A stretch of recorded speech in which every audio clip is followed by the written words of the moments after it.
Hey everyone, welcome to my art channel. My name is Jaime Leigh, and today I'm going to be using these art tools and this Lightbox to create a drawing from a photograph.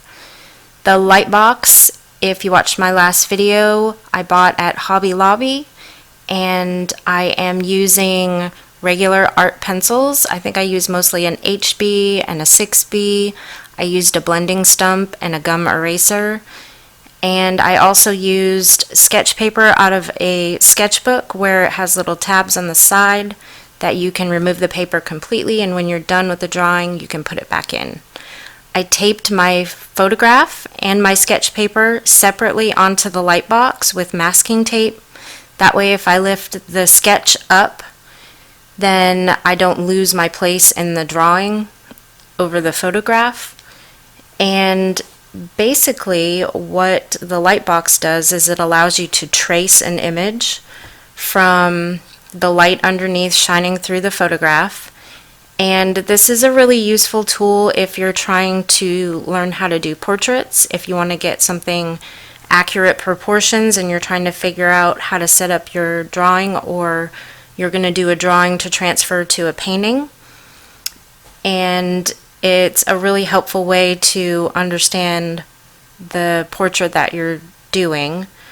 And a little tip, if you are doing the drawing on different parts of the paper and you lay your hand down on your drawing, put a piece of paper under your hand, and that way you won't smear your pencil.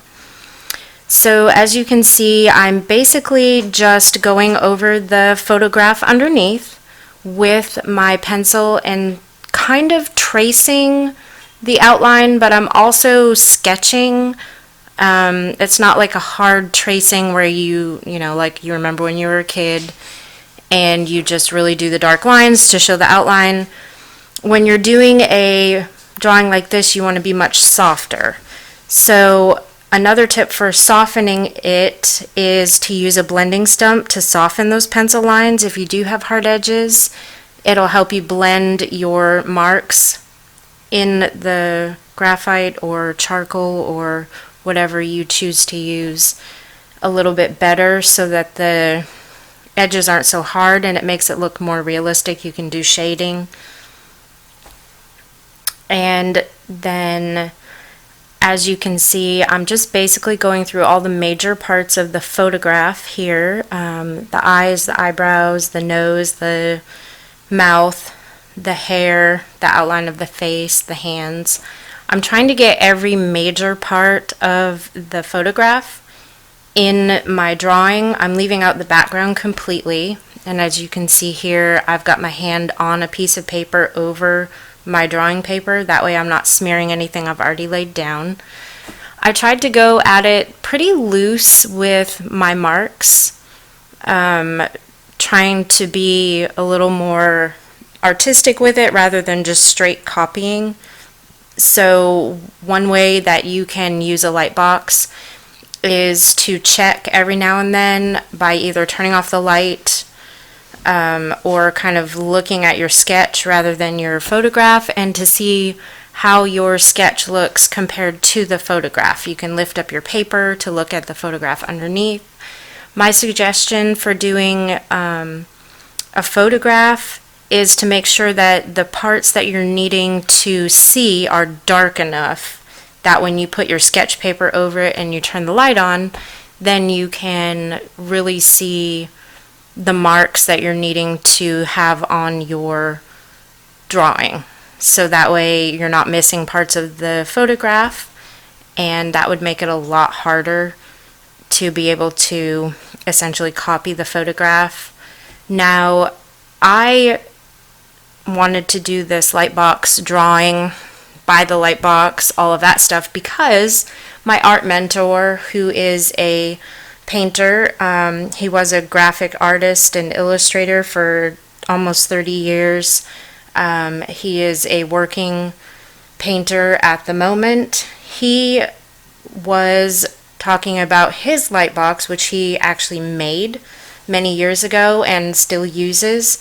And he was talking about the benefit of just practicing drawing using the Lightbox, using a photo that maybe you've taken. It doesn't have to be of a person. It can be of a pet. It can be of trees. It can be of nature, an object that you love, something that you would like to try to practice drawing with, because this will help you practice your drawing skills. If you're doing a portrait, it'll help you see how the face should be proportioned. Let's say you're setting up a photograph for doing in a portrait painting later, then you can do this drawing to get an idea of your subject, and then you can go on to do your painting later.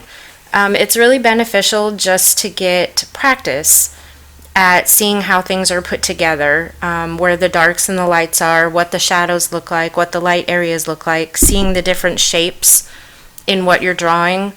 I wouldn't recommend, say, tracing somebody else's artwork and then trying to pass it off as your own. Obviously, that's not a good idea. However, if you want to trace a famous artist's artwork to get an idea of what their style was like, just for your own benefit, that's something that's very beneficial to do. So I have gone through this whole photograph of my daughter. I did the dark and the light areas. I used my blending stump on the dark pencil marks to soften them, to give those areas of shading, so that way it makes her look more realistic, more 3D. I went through the mouth area, and when I did the teeth, I did not completely trace them. I just kind of gave the general outline, because that's what makes drawn teeth look more realistic. For the hair, I tried to keep the lines wispy to make it look more like hair. Hands are, easy to do this way because you can really get a sense of the shape of the hands. So this really teaches you a lot about your drawing and how to do your subject. And I am almost through with this portrait of my daughter Sophie, and I hope that this was beneficial to you, and I thank you for watching, and I'll see you next time.